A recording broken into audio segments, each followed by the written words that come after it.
Mark, for the record, earlier I was carrying my water bottle to refill it, and halfway through the kitchen, I had a sharp pain all the way down my right arm, and I've been having problems since this sleeping issue and the pneumonitis, and I've been sleeping intermittently on the couch, in the bed, wherever. And this shoulder has been dislocated like 4 dozen plus times. So I had this really sharp pain. I told Angie, I'm like, just ignore any noises. I had to go pop my shoulder out and back in. Oh, Yeah, that was fun. All right, so for those of you who don't know who the guy in the upper right hand corner is, that is Marc the Man Dantuma. Point upward, Angie. Point at Mark. I don't know where he's at on your screen. Mine, he's on that side. He's up. That's why I said point up, because he's right above you. Up. Yes, He's up. And wait a minute, I'm pointing the wrong way. Sorry. My camera's reversed in a weird way, so that's mine's Mark. the same way. It's the same way. I'm trying to think. There's my right hand, but yeah. It's definitely confusing, and somebody told me a while back to reverse my camera, and I did, and then it reversed back, and with an update, and I haven't reversed it back, so I'm backwards like 3 different times. It's really confusing. And just as a heads up, or little info, Mark is actually the guy that when we have questions, we tend to go to. Mark is one of the few people we race with that's actually older than me, too. yeah, Gerald too. Gerald, too, yeah. You and Gerald, I think, are the... Well, retreads racing, everybody's older than me. Okay. But beyond retreads, it's mostly you and Gerald, and yeah, it's kind of nice, but it's nice to have Mark to bounce ideas off of, and so whenever we have an idea or we're toying with something, we ask Mark. And it's worked so far. Don't ever be wrong, Mark. Oh, that's too much pressure to be put. No. And that's why we call you, Mark, the Man Dantuma. All right, so we talked a little bit yesterday, and you said you're mostly a sim guy. You don't do a lot of gaming. Yeah, the number of games that I've played on consoles, probably, I don't think I have to take my shoes and socks off to count. So, wow. Yeah, it's a little bit of Call of Duty. Titanfall was a big one for me back in the day. That was started out Xbox exclusive. Apparently, there's a third one coming out at some point, which looks pretty promising. But yeah, most of my time was on Sims. I started way back with an Apple IIe with a little biplane one that was the wireframe everything. So it was kind of, going way back, long before Microsoft Flight Simulator. Yeah. Well, Angie, you got your questions. Why don't you go? So, oh man. So what's your definition of game versus Sims? Well, games to me are not rooted in reality. They're just strictly entertainment. You play them just for the joy of playing them, to get tied into the story, or because you like the game mechanics or something. Simulation is something where you can affect changes that would actually in real life affect a change.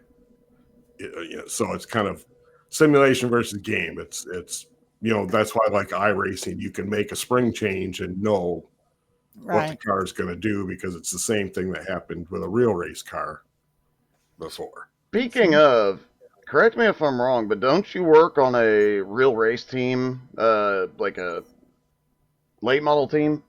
No, I used to work with a sportsman class up in Michigan, but since I moved down, I go to the track, but I don't participate in the pits anymore. Oh, but for a long time I did. I was the chassis and tire specialist. Wow. I mean, it's a small sportsman team. It's not cup level, but. Well, no, but even chassis knowledge is. You all right, babe? Yeah.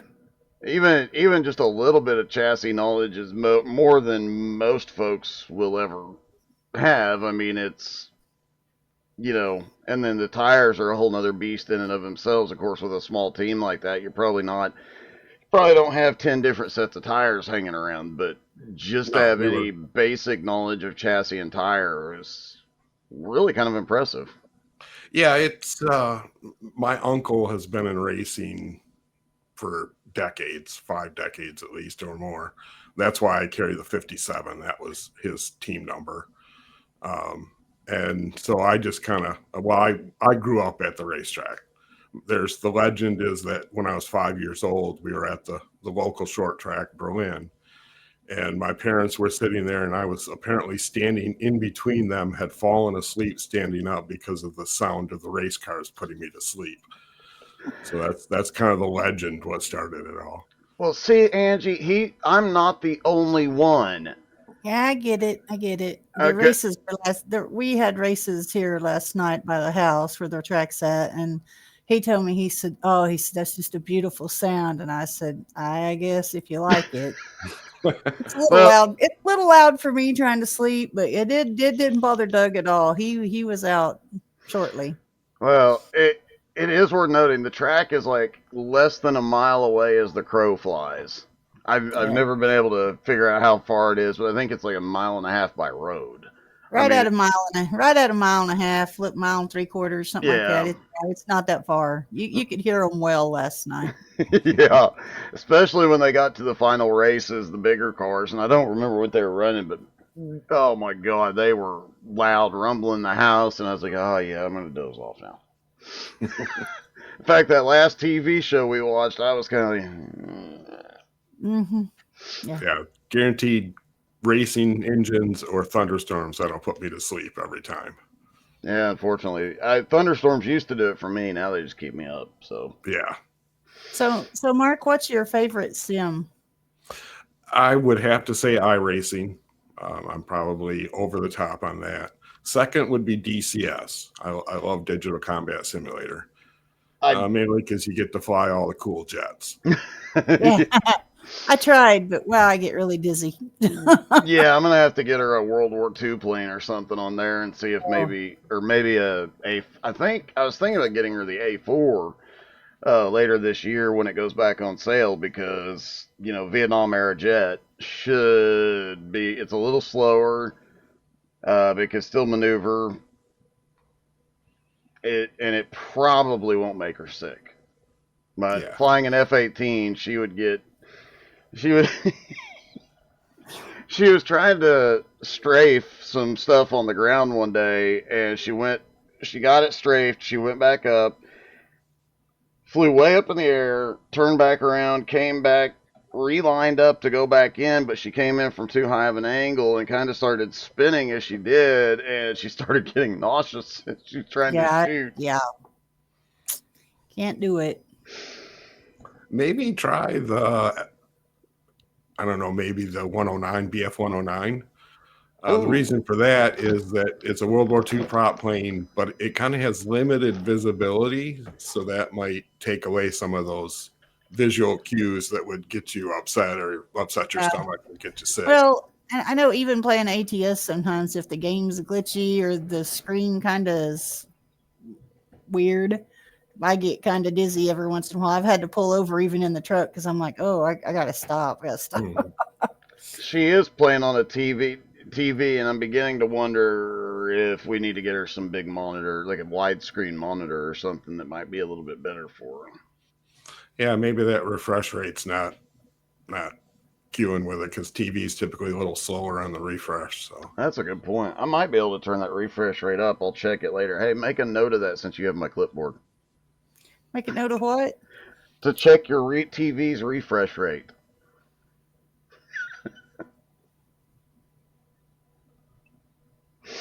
I heard you. I just didn't know what it was, Yeah, I know.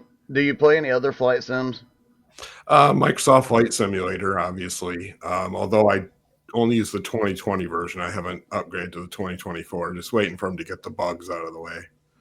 That seems like I've never. Well, I take that back. I played one of the early Microsoft Flight Sims, and all you do is fly from point A to point B, take off, land.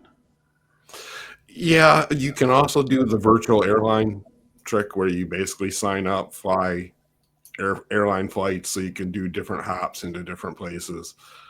The other thing I'll do is I'll challenge myself. A long time ago, I think the Discovery Channel had the 10 toughest airports in the world. So you try and fly into the 10 toughest airports. And That'd kind be of, cool. yeah, that's a way to make it a kind of a little different, a little more challenging. Now, a couple of them can be real difficult, but Right. So what do you love about The Sims? just the realism. It's really just always kind of dragged me in. Since I didn't go fly planes for a living, I get to do that at home, and racing in a race car on a race sim is a whole lot cheaper than doing it in the real world. That's exactly what I was getting ready to say. Both of those are a lot cheaper than trying to do them in real life. Yeah. Yeah. Although there are people in the iRacing groups that will argue you could get into a Clubman or a Street Stock or something like that pretty cheap. Yeah, you can get into it cheap. That first year might be cheap, but every consecutive year after is going to get more and more expensive. I mean, Wild Bill bought one car and fixed it up and got it running. I don't want to say how much it was, but it was relatively cheap. And then, like 6 months later, bought a second car, and now has two race cars. Exactly. And And every time you have a little bump or something, then it gets real expensive for a short period of time. I was getting ready to say buying them might be cheap, but the upkeep on them is going to run into some money. Yeah, and generally you want to keep a second engine on hand, extra sets of tires on hand, Yeah. several extra parts on hand, and like you said, you start bumping, you're replacing body panels. Yep. Or suspension parts, or Oh, who God. Yeah. knows what else. Yeah. So when did you start doing Sims? It would have been back with the Apple IIe. I don't even know what year that came out, but I'm Wow. gonna had to look have it up, been- but I don't want to because I'm gonna Yeah. cry when I do. it's going to make me seem real old. But I was maybe a young teenager at that Oh, point. wow. So what's the dumbest thing you've ever done in a sim? Oh, there's probably one time I think I forgot to adjust. Yeah, in fact, I know it was. I forgot to adjust my brake bias back after qualifying and went down into turn one. This was in Oh. BRR. Stomped on the brakes, and I qualified well, like third, and ended up looping it right in front of the entire field at North Oh, Wilkesboro. geez. So, yeah, it was one of those things that I've since learned to make sure I check before I grid up. I looked. January 1983 is when the Apple IIe came out. Okay, so this would have been probably 84 then. So, If we were on a higher floor, I'd probably jump out the window right now. That's really depressing. Oh, it ain't that bad. sad because I would have been 16 years old at the time. So, Now I'm looking to see when the 8086 released because that was one of the. It would have been like the 8086 chip released in 78, so I think we got our first one in like 83, 84, somewhere in there. Around the time everybody was getting Apples, we were getting a PC, and my first computer was one of those Texas Instruments TI 99. those were great. 10 kilobytes of memory. That We was didn't an have absolute monster. we didn't have a computer until around 93 or 94. That was our first computer, but I never did play games on it. I paid the bills on it and done stuff like that on it usually and looked up crap. So what's changed in the sim community over the last 10 years? Good or bad? Well, the good is the graphics have gotten better. The game mechanics are really the same from the old Pappy days. Yeah. The bad is just the attitudes of people. It just seems like anybody can get into it, even if they shouldn't, and have no clue about what racecraft is or anything like that. And it just it snowballs from there. You know, I think one of the things I've noticed, that who me guy. You know who I'm talking about? The Yeah. we're gonna lose. Yeah. That guy. There's people like him who get into iRacing. Now, if he wants to go do the crap he does on NASCAR Heat, by all means, they can deal with him. But apparently, I read somewhere the other day he has like 20 or 30 plus iRacing accounts. He has to use a VPN to log in because they've perma banned him so many times. Um, but yeah, people like him are ruining iRacing. And I was thinking, you mentioned the Papyrus days. Did you start? Which Papyrus game did you start with? NASCAR Racing 99, I think.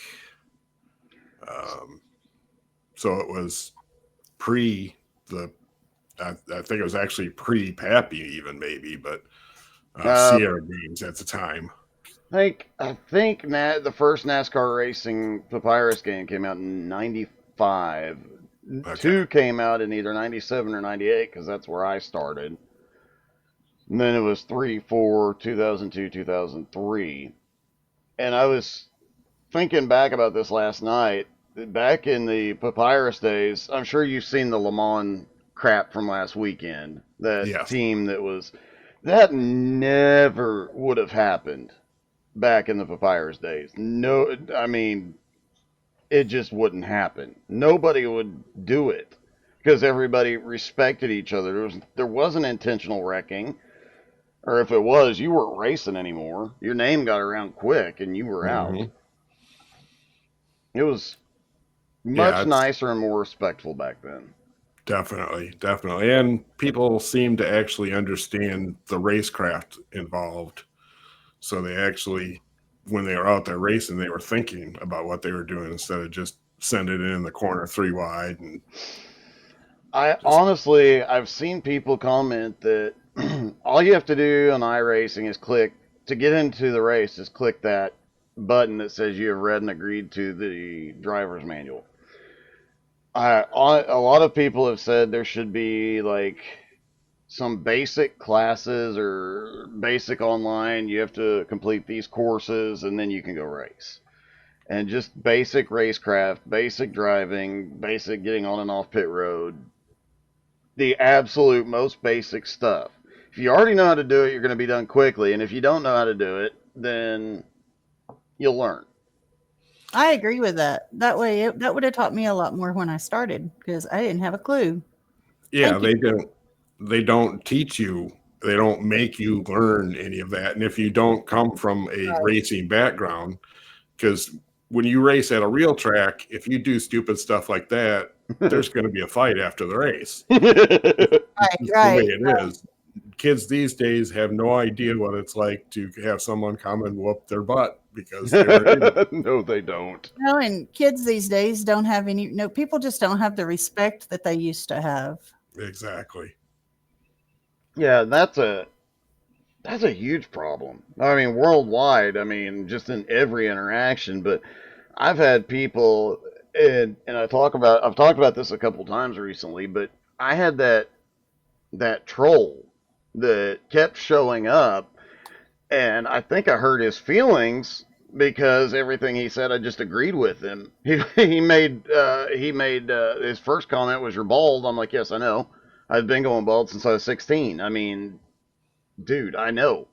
Would you like me to call my daughter and have her get on here and give you some better insults to work with?" He made a comment about me being fat. I said yes, but I was skinnier until I met her, and she's a really good cook. And what else was there? Oh god, I don't remember all the insult, but every insult I had a comeback for it, and it was never me insulting him back. It was just me being me, more or less. And every time he's joined since then, and he makes a comment, the last time he joined, I got really, really excited that he was there. I was looking forward to it. And he hasn't been back since, so I think I got too excited about getting trolled.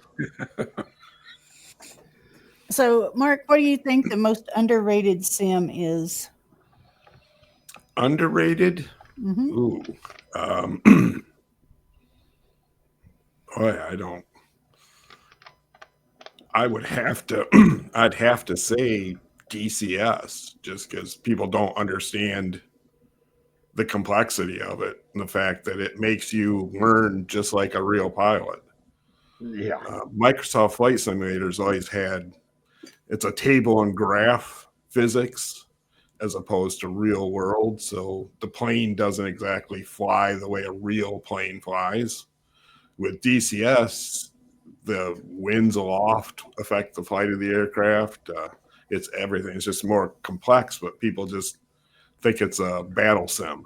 Mm-hmm. It's about Right. fighting, dog fighting, and it's really more to that. Taking off is half your battle. You get through the fight, then you still got to try and land the thing, and that's not the easiest thing in the world. Do you have the carrier DLC? No, I do not. You Mainly knew where 'cause that I was know it going, would didn't not you? be pretty.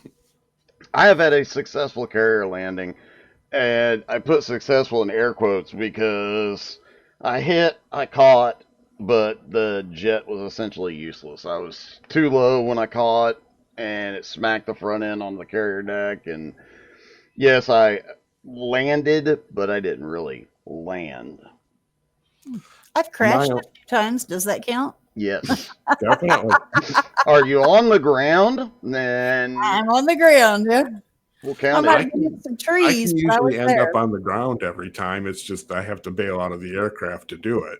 But Do you prefer jets or choppers or?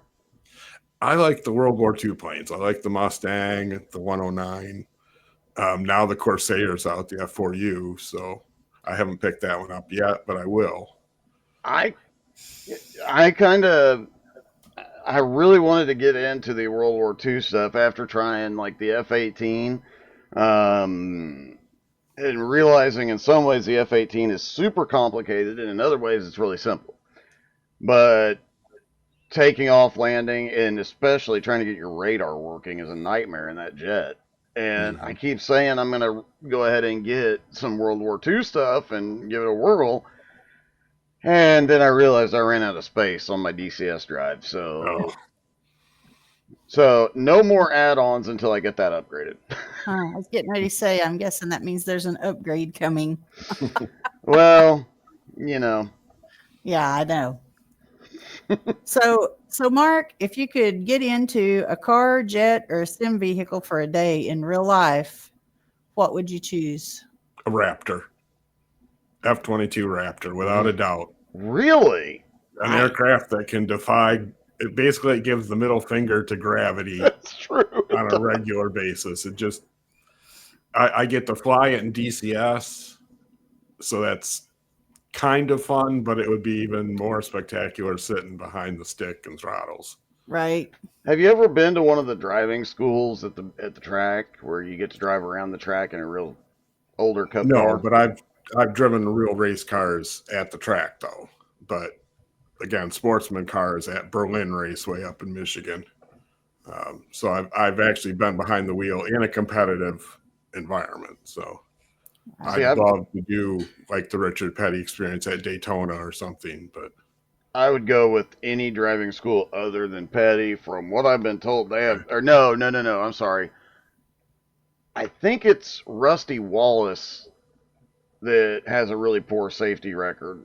But when I went to Team Texas, they said, "Yeah, we're glad you're here.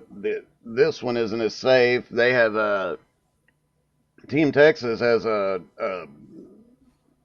professional driver in the car with you, and so you get to go full speed, and you're out on track with multiple cars, and that was a blast." And then if you do the weekend package, I think it was, at the end of the weekend, everybody you've been in the class with and been training with, you get to do a small, I think it was 20 or 25 lap race with them around Texas Motor Speedway. wow. That was so cool. I did that back in 01. Yeah. I still have the VHS tape somewhere. I need to get it digitized. Wow. Back when Texas was still good. Oh, before the Yeah, before they decided to screw up turns 1 and 2. Yep. Which, while we're on the subject, what's your favorite and least favorite track? My favorite track is Bathurst, Mount Paramount. Yes, I know it's crazy because I'm not a road racer, but I just love the scenery on that track. I love the challenge coming down the mountain through the Big Dipper. That's probably my most favorite track on the service. My least favorite is, it's a toss-up, South Boston, maybe Hickory, just because I never do well at them. That is kind of the most bass backwards from 90% of the world, because after broadcasting as long as I have, I can tell you that 90% of the people out there hate Mount Panorama. And most oval racers like the short tracks like Sobo and Hickory. So I've met only a handful of people that actually like Mount Panorama. That's kind of wild.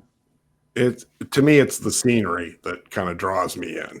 Like I say, I'm not a road racer. I mean, I do okay, but I'm not anything spectacular. But that track, just for some reason, with the different elevation changes, just kind of attracts my attention. Anytime there's a race there, whatever the car is, I'm jumping on. You know what's funny about it is I absolutely love broadcasting there, but I have only done a handful of races there because I just hate driving it. Not the only car I've semi-enjoyed running there was the MX-5, just because it is this wide and the track is this wide. So there's actually room to maneuver between the walls as you're coming up and down the mountain. But GT3 or anything else, I just will not drive it there.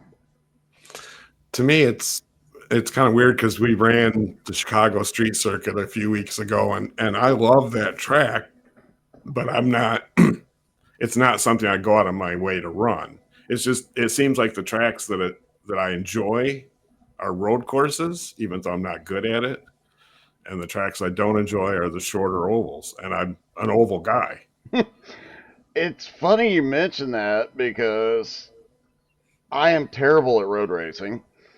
And I actually at one point had a decent road iRating. I think I was up around 1400, somewhere in there.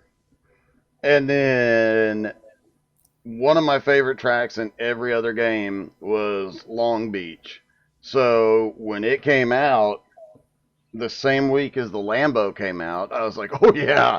And so the first week, I did a bunch of races in the Lambo at Long Beach, and I was awful. If you want to learn how to tank an iRating in a week that you're going to be digging yourself out of for the next several years, just take a Lambo to Long Beach and you're screwed.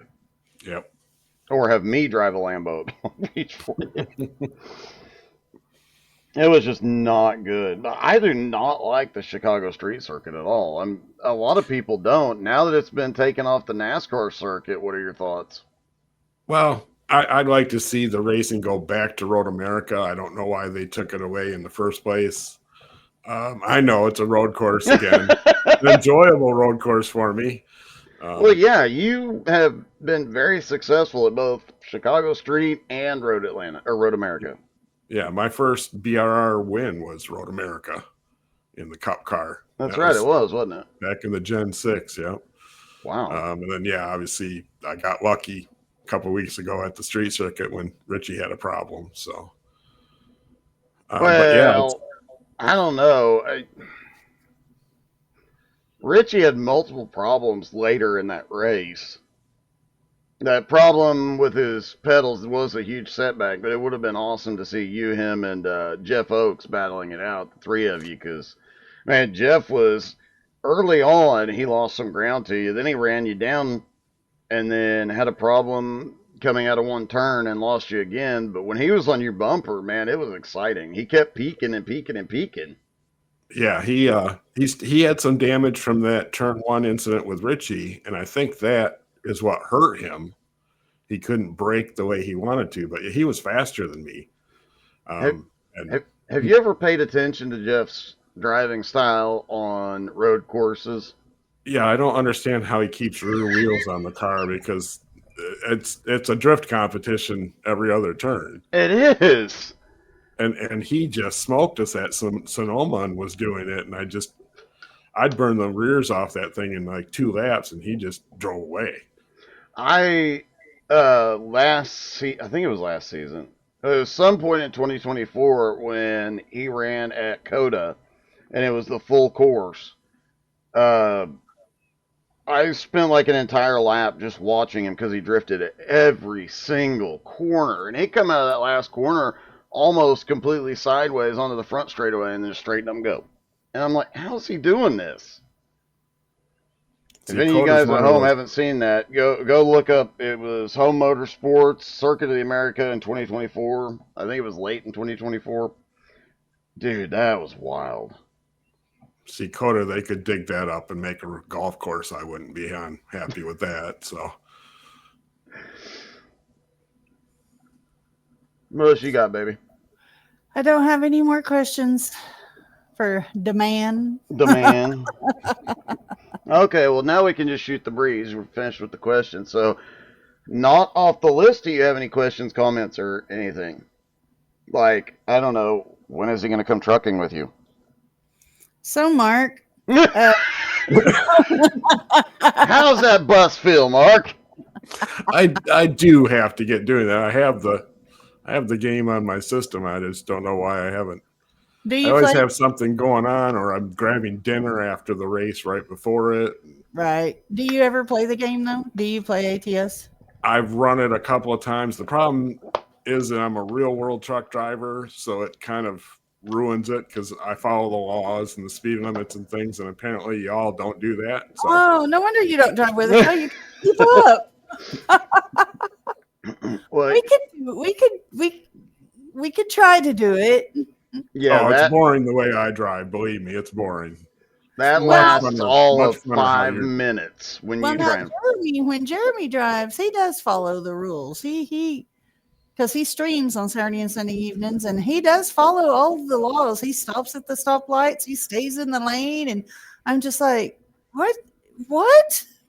I know, it's so weird.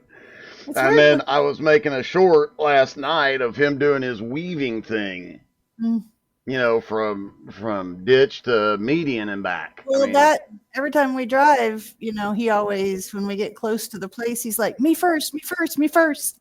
But then when he drives by himself, he's like following the law, stopping at the stoplights. I'm like, what? Who the hell is this guy? I know. It's so wild. It is a lot of senseless violence that you guys bring upon the but it's fun. You know, I know, because when you're driving the real truck, you can't take those people out like we do in the game. You know, and when those people are just goofy and they pull into your truck or you hit them and they fly through the air, it's just like, yeah, okay, yeah. I mean, I know you can't do it in the real truck, but it's kind of fun in the game. See, the problem is you want to do it in the real truck. You just yes, I know. The police have an issue with it. My fear is I'll get confused. I'll think I'm in the sim and I'm in the real world. And I could end up, needing bail money. So. I think that's why Cody, Doug's son-in-law, I think that's why he does it, because he's a real truck driver too. He drives a semi in real life. But when he's in the game, he's just like crazy, man, taking out people and, well, mainly me. But I mean, he wrecks people. He's like Jeremy, though. He drives crazy and he doesn't care what happens. And I'm like, and you drive a real truck? And he goes, well, not like this. I'm like, God, I hope not. He's getting his aggression out. That's a good thing. That's exactly what he told me. He said, this is for later. This is to doing it on here is getting the aggressions out that I have in the truck when I'm driving. So, excuse me.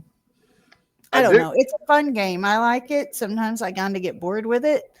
And I really think I need to find something else to start playing every once in a while. I just haven't figured out what it is. I do have to ask, well, one thing, do you play BeamNG at all? I have not yet, but someone somehow arranged for me to get a copy of it. Thank you very much. Maybe you should come join us tonight. I am going to definitely try. I've got to make some dinner here and a couple things for my brother's birthday party tomorrow, and then then I should be available this evening. So all your family is down in Florida now, even though you all grew up in Wisconsin. My older brother still lives in Michigan. Oh, Michigan. Yeah. What was I But thinking? my younger brother and I are down here with my parents. That's good. It's always good to have family close, though. Yeah. I mean, if you get along with them well, it is. Exactly. Yeah. That. Excuse me. I also wanted to ask, because I noticed this weekend, or I think it started earlier this week, Steam had SimFest going on, so a bunch of their Sims are on sale. Do you do anything like Snow Runner, Police Sim, Planet Coaster, anything like that? I haven't. I've looked at Exocross. I don't know. I might try that at some point, but I usually stick to the more traditional Sims. I got you. Yeah. You good there, baby? No, my headset's messed up. It's okay. Okay. I'll be like this, I guess. It'll be all right. Well, I moved it a while ago because, like I said, you guys, the sound isn't coming through my headset, so I moved it back. And when I see. I moved this earpiece, and then when I moved it back to my ear, it's on top of it. So I was trying to rearrange it. Sorry about that. I guess if I get caught back up on shorts, I need to do a lot of work on your computer. Probably. Although a lot of it, I think, is just SCS, and I've seen a lot of people over the last week and a half since the new version popped out, a lot of new problems, and SCS has patched it once, and I actually updated it right before your convoy Thursday, and we saw how that went. Yeah. Yeah. It went not well. Mm-hmm. This is true. Do you do any train sims? No, and the reason for that is I'm scared to get involved because I've always wanted a model train setup, and if I do the train sim, I'll start spending stupid money on a real model train set, and I don't want to do that at this point in my life.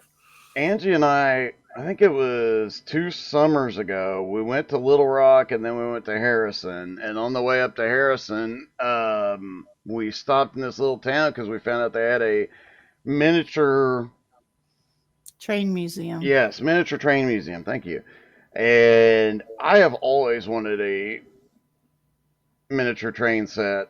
And a friend of mine actually got one the same summer and set it up in his garage next to his sim rig. And I was like, oh, that is beautiful. And then, weeks later, here we are standing in this place that has some of the first ever miniature railroads in it, and some home built and some everything. And I'm like, oh, God, I really just, And if we had space, I would probably run into it. It's probably a good thing that we're not multi-billionaires with bunches of rooms, because I would have 100-foot by 100-foot room that had a train with slot cars going through it and probably the RC track built around it, so I could just do everything in one big room.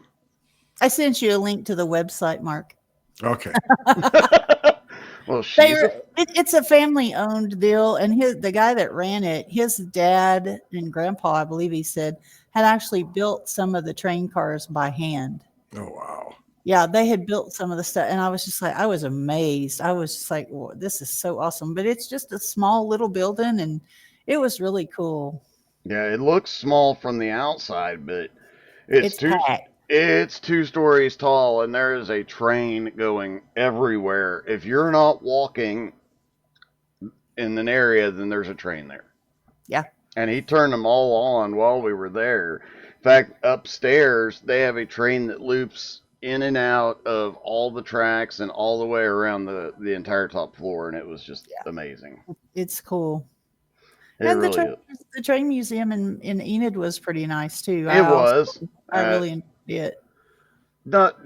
It was more big trains, but they did have that one room that we live streamed from that had the miniature trains and that miniature train club and everything.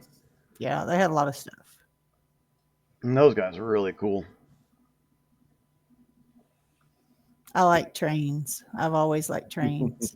Me too. I want my son to put a train horn on my car or a semi horn on my car, and he won't do it. Only because, when people irritate me that way, I can honk the horn. It's worth noting she would have a train horn in a Honda CRV. Oh, yeah. I have a Honda CRV, but, a train horn would still work. Yeah, definitely. I mean, when people pull out in front of you and it pisses you off and you hit the horn on the Honda, it's like, beep. You hit that air horn and it's like, oh, So how often do you use your air horn there, Mark? Hardly ever. Wow, in Florida? Really? The only time I'll do it is if a kid's pumping his arm when they go by. Adults too, thank you. There's some adults that still try and pump their arm because their girlfriend really likes it, but there's a lot of truckers that won't do their horn for me. Bastard. I mean, that guy. Yeah, I'll do it for anybody that's doing it, but it's mostly, well, I say kids. Some of them are adults or young adults or teens, but and that's the joy of driving a truck. That's the only joy we have left nowadays. Everything else has been sucked out of us by all the rules and regs. But, I'm sure. But I don't use the horn simply because I know it will get addicting, and I'll probably use it too much, especially down here in Florida. I could probably just pull the cord and leave it, going for. Yeah, I made the mistake the other day when I came home. There was a semi behind me, and it was a bull trailer, whatever you want to call it, cattle. Anyway, when I went to turn off the highway, I got over on the shoulder of the road, so he didn't have to get over, So I got my arm out the window doing this. He honked that horn, and I swear to God, it was in my ear, and that was the loudest damn horn I've ever heard in my life. I was like, oh, God, why did I do that? But I was happy. I was like, thanks, and waved at him, but it was so loud. I was just like, gee whiz, I wish you'd have went on by me before you done that. I did want to ask, what is your favorite road car and what is your favorite oval car? Road car is probably the Cadillac GTP. Good. I know it's a GM product. I'm supposed to be all Ford, but I'll go with that one. Oval, I love the super late models. They are fun. Yeah, it's hard to find a good group of people that run them. Door to Door used to do it. I used to run with them, and that was a blast. But yeah, that's just, to me, that's the funnest car. It's the closest to what I'm accustomed to working on and driving. So I know. I think it was in 21, I got real hot and heavy into doing the super late models and officials, and I'd do them probably 2-3 times a week. And actually, in my division, I got up into the top 5, and I was pretty proud of that. And I was doing open setup, so I'd build my setup, and it suited me. And then they made that change in late 21, early 22. They did something with the tire model and they did something else with the car, and it went from being on the loose side to being uber tight, didn't want to steer, and it went to crap for about a year, and nobody raced them. And then they put the new super late models out, and about the time that I stopped racing very much, and of course I've driven it a couple of times, absolutely love that car, but now I don't have the time to do all the racing I used to do, so. Yeah, they definitely, and this last change that they did like 6 months ago helped the car even more.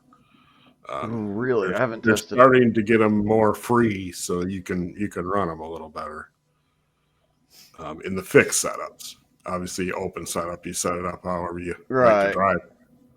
But overall, the car is loosening and freeing up, so it rotates better. Because that was the problem through most of 22 before they put the new late model out. Is it didn't matter. Fixed setups were awful. They just plowed like a dump truck. You had to stop halfway down the straightaway to get the car to turn in, and then just assume that it's going to push out mid-turn. And even if you're running an open setup, it didn't matter what you did. I was running an open setup race at North Wilkesboro one day, and I was freeing the car up like crazy and just could not get it to turn. And I ended up sharing my setup with everybody in the session. I'm like, here, you guys try, see if you can make it better. And everybody's like, oh yeah, this is 100% better. I'm like, yes, it is better, but it still sucks. Mm-hmm. But it is iRacing. When they update a car, it's going to stay the way it is for 6 months to a year. So it's either going to be really, really good or crap. Yeah. Yeah. With super late models, the only way to be fast is you have to be turning right. Yeah. It kind of makes it's counterintuitive, but if you're not turning right off the corner to keep the car in line, they're not as much fun. So, speaking of turning right on the corner exit, do you do much dirt racing? I do a little bit, but only in the wing sprints. Hmm. I can't run a super late model dirt car to save my life. I might make 1 or 2 laps before I'm going to spin it. I do the wing sprints, but above a 360, I can't drive it. I can't drive a 410 to save my life. I've had some really good races in 305s and 360s, but as soon as I hit a 410, I'm just. But man, you get into those full body dirt cars, and ironically, one of the people that I have seen who did better with the full body cars and just like took to it immediately was Angie. The first time she drove, I think I put her in a limited late model, and she had it, and we did it at Lernerville. So I said, be careful on the backstretch, don't go over, you'll end up down in the hole. And she test drove Lernerville one day, and just, I was blown away. She was faster than me, and automatically just got a grip on it, despite the fact that she doesn't. The early on when we started dating, she said, I just don't like racing at all. And I sent her one night when I went live after we'd been dating a few weeks, I sent her one of the broadcasts, and I said, here, this is me talking. And she's like, I'm not interested. Are you interested now? Oh. Thanks, baby. You're welcome. What were we talking about? I mean, sorry, I wasn't listening. What was we talking about? Well, you better get interested. You have to start broadcasting soon. Oh, I don't know about all that. I think we've learned over the last 3 weeks, at minimum, you need to learn how to cover for me if I'm unavailable. I do need to learn how to do that. I agree. The guys may not like it, but I could probably do it. Until they wrecked one of the guys that I knew, and I was like, well, that stupid ass hit him. I was broadcasting I think it was a winged 360s, I believe. And I think it was at Lernerville. In fact, I'm 90% sure it was at Lernerville. And she was a big fan of Ty and Bryce Dickinson, especially Ty. And coming out of turn 2, somebody hit Ty, sent him over the rim and all the way down to the boats. And I heard her screaming. I had the door shut, the fan on, and I could hear her screaming from the other room. She was so pissed that they had wrecked Ty. I was pissed. Because it was like an intentional thing. It wasn't like, oh, I accidentally done that. He intentionally hit him. And I was like, what an ass. I will say I have heard her cheering for you and other Mark, incorrectly spelled Mark. Exactly. Except the problem is he's first Mark because he was on first. So, well, I got to thinking about this last night, and I think your name might actually be the original spelling of Mark, because Marcus, Marcus, whereas Mark is just Mark. So you might actually be the original or the correctly spelled Mark. well, I'm probably the closest to it, but Yeah. the name actually comes from Mars, the god of war, which is Mars, and then it was spelled with either a C or a K afterwards. So, and I guess to give another little tidbit of information that's useless, when I was born in my birth certificate, it was originally spelled with a K. My parents, when I was 6 months old, changed it to a C. So, how did that happen? Was it your dad spelling it and your mom said, no, you're wrong? Or I think they originally wanted it to be a C, but when the people filled out the birth certificate, they put a K, and they weren't really paying attention, just signed the certificate and then went back after the fact. And I see. so yeah, if you get a copy of my original birth certificate, it'll have the K scribbled out and a C there instead. So, Wow. That's but that was interesting. back in the day. But yeah, I tease Mark about his spelling, but technically my name was spelled the same way for the first 6 months. So Well, he doesn't need to know that. I'm sure he won't listen. oh, exactly. Just mock him for a little while. He's going to be, that's the incorrectly spelled Mark. I'm not going to listen to that.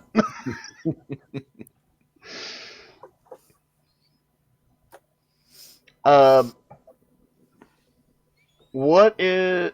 I think we did. Yeah, because I was thinking because I had another question, but do you do much rallying or jumpy trucks? I try them, but try is probably the operative word. I am horrible, and I don't understand why. I grew up in a snow environment, and driving them is just like driving in the snow, but I just can't seem to get around the track very well. Of course, the rallycross probably because I'm driving a Ford. Yeah, that's 100% what's wrong. So that's kind of cause a problem. But jumpy trucks too. Something about I can never land going in a straight line, which then leads to bad problems. Yeah. But they're so much fun. They are. They're. If you can get in with a group of people that are just there to have fun, they're a riot. When some of the officials get a little too.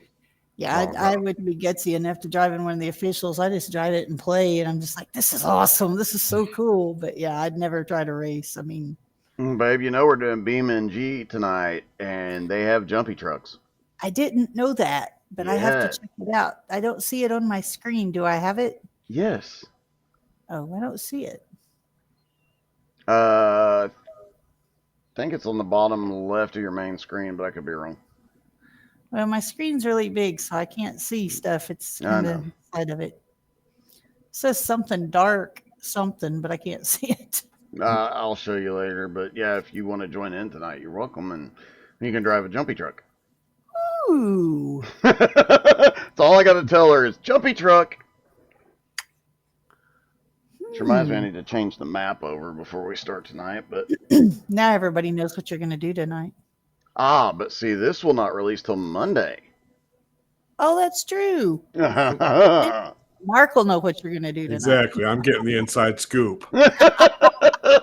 I'll let my peeps know down the line. Yeah. Really. Well, Mark, do you want me to tell you what Friday Funds races are next Friday? Well, since this will release on Monday, let's do a quick review this week. Let's see. Jones BS Racing is back this week. And iRacing has this fun new glitch where every time I try and go look at league races, I have to open up the league races, close iRacing, and then go back in, and it'll finally show me. Ooh. And I've uninstalled, reinstalled the whole 9 yards, and it's just... All right, let's see. So you guys will be watching this on Monday. Jones BS Racing does not actually have their races scheduled, it looks like. And I don't have the schedule pulled up. So Monday night's Jones BS Racing. Tuesday night, Angie or I will be doing something. Retreads Racing is off this week for a special charity event. C12's Gen 4 is back this week. How are you liking that, Mark? I love that car. That is just a riot to drive the new one. How are you liking the group? Oh, it's a bunch of California kids with a few Michiganders thrown in, so I get along with the Michigan guys. But no, overall, it's fun. They're a pretty good group of guys. A few of them get a little carried away, but you get that in every league. So. Yeah, you do. I've been with them for I don't know how many years now, and honestly, a great group of guys, and we have a lot of fun with them. So, Yeah, a lot of them carry over for the SMR on Sunday night, so get to know them that way too. They do, and there's a lot of crossover. And we noticed this a couple of years ago with my broadcasting is that you have one league, and let's say like looking back to when BRR was still active, at BRR, and a lot of BRR guys trickled over to Jones, and then they trickled over to C12 and this and that, and they just keep trickling over. So there's a lot of guys I see 4 or 5 nights a week. I mean, if Richie drives in every league he's in, I could potentially see him in every broadcast, no, except retreads. So I would see him. He's in GT3 NSS, he's in SMR, he's in Jones, he's in C12, and he's in home. He's like Santa Claus. He's just everywhere. He is. Home Motorsports is back this week, and they're going to Indy Thursday. I hope it's the oval, not the road course. It is. It's the Indy Oval. That'll definitely be an interesting one. Indy it's one of those tracks where you anticipate things happening a certain way, and it never happens the way you expect it. It's just, I don't know. The short shoot between 1 and 2, the first 3 laps will tell you how the race is going to go. Yep. I mean, if everybody makes it through clean, everything's fine. If they don't, then the race is going to get really bumpy. Yeah, it's really, if you can, those first 5 laps, that's where you're bunched up. After that, they spread out pretty good. So usually reduces the wrecks. I thought I still had it, but apparently I do not. I know it's on YouTube, but I was going to redo the clip at some point. I've never got around to it. I guess I've deleted it, but I had years ago, back in late 2020, early 2021, I was one of the admins when Split Decisions was born, and that was a league where we ran Cup, Xfinity, and Truck on track at the same time. Mm-hmm. That was exciting, but we were at Indy one time, and I want to say it was on a restart, but for whatever reason, there were several trucks that restarted up toward the front, or up at the front, so you had the Cup and Xfinity behind on the restart, and as they headed off toward turn 1, something happened just before turn 1 where one guy on the bottom came up, bumped another guy, and we ended up with 4 or 5 cars going over the fence, out of the track. One truck just got sent out of the track completely, like over the bleachers out of the track. I mean, it was one of the most insane things I've ever seen. Yeah, that's turn 1 at Indy. That first lap in particular is that's a sphincter tightening experience. Well, flat tracks in general, lap 1, because the cold tires are not going to grip. Yeah. And it's a flat track, so you're, instead of leaning onto the banking of the track, you're actually leaning onto the right side of the vehicle. And so if that right side tires are cold, don't have any grip, there's no telling what's going to happen. Yeah. Yeah. But that's going to make me nervous because I'm running for, Navy Joe Coffee is sponsoring me in the Nazra Brickyard 400 in August. So. Oh, wow.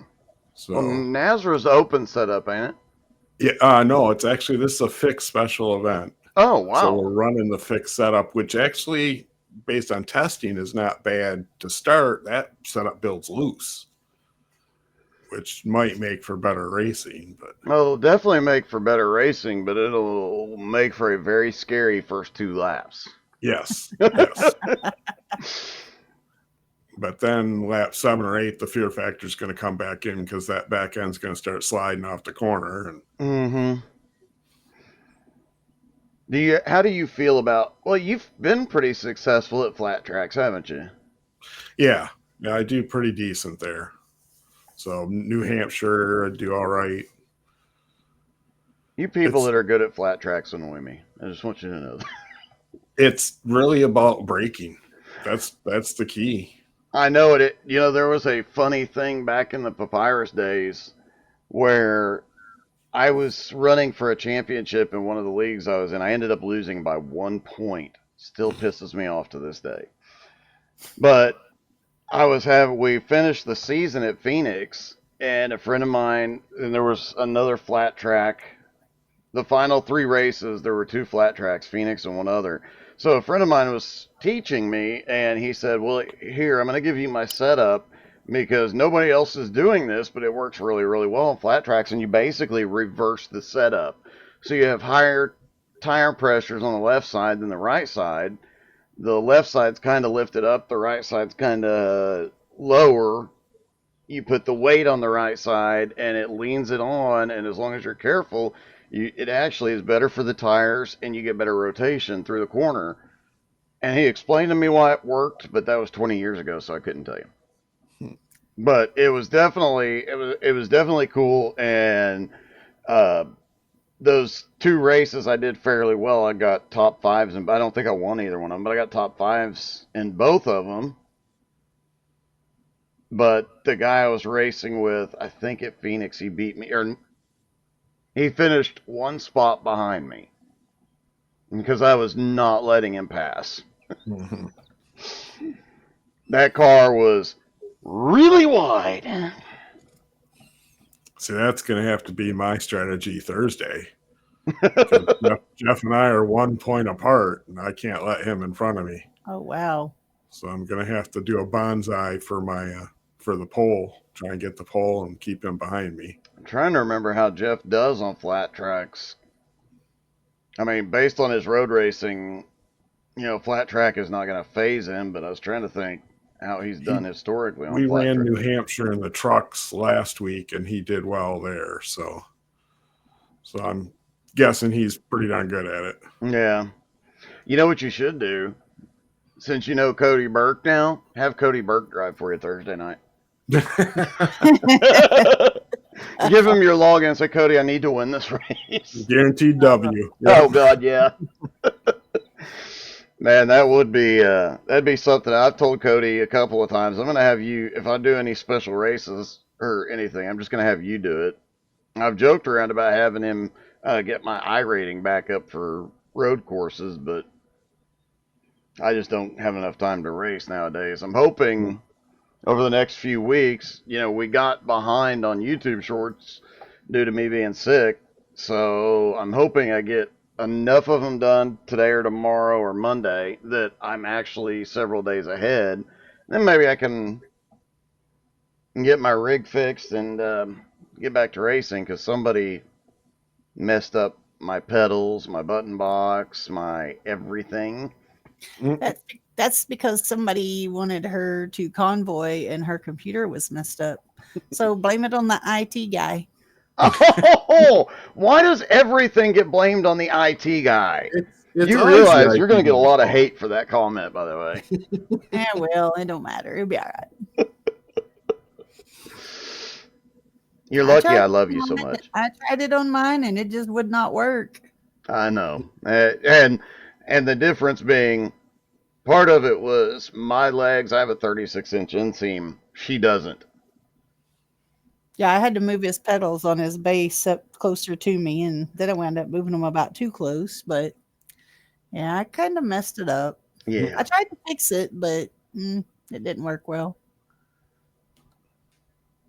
Good job, baby. Anytime. Mark, do you have any insights or wisdom you'd like to share before we call it a day? No, I'm not really a bright guy, so I don't have a whole lot. I'm going to call BS on that because I know better. I would just say live life. That's the key. Live life like it's your last day because you never know when it's going to be. So that is true. Live life to the fullest. Yep. Angie, any final thoughts, baby? Nope. Just appreciate your time, Mark, and thank you for joining us. And glad it was. I'm hoping it wasn't too painful. Nope, not painful at all. Mark, we do appreciate you being here. Obviously, you and other Mark are kind of the guinea pigs as we're getting all this figured out. I think after today we're pretty close. Absolutely. Well, I appreciate you guys having me on. Well, it was great to have you on, and obviously a huge shout out for all the help over the years, all the insight. Man, you've been a bigger help than anybody will ever know. So we do appreciate you being available to bounce ideas off of all the time and give us thoughts and having our back a couple of times. Always, definitely. Well, thank you guys, and I hope everybody at home enjoyed this one, and a lot more to come. We'll see you guys again very soon. Have a great day, everybody.